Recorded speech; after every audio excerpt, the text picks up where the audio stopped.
Zabbuli ey'ekyenda mu mukaaga. Mumuyimbire Mukama oluyimba oluggya, mumuyimbire Mukama mmwe ensi zonna. Mumuyimbire Mukama mwebaze erinnya lye, mulesenga obulokozi bwe buli lunaku buli lunaku. Mubuulirenga ekitiibwa kye mu mawanga, ebyamagero bye mu bantu bonna.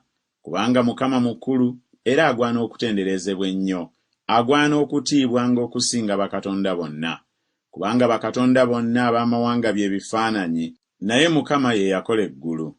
Ekitiibwa n'obukulu biri mu maaso ge, amaanyi n'obulungi biri mu watukuvu we. Mumuwe Mukama mmwe ebika eby'amawanga, mumuwe Mukama ekitiibwa n'amaanyi. Mumuwe Mukama ekitiibwa ekigwanira erinnya lye, muleete ssaddaaka mujje mu mpya ze. Kale mumusinze Mukama mu bulungi obw'obutukuvu, mukankane mu maaso ge mmwe ensi zonna. Mwogerere mu mawanga nti, Mukama afuga, era n'ensi enywera n'okuyinza ne teyinza kusagaasagana.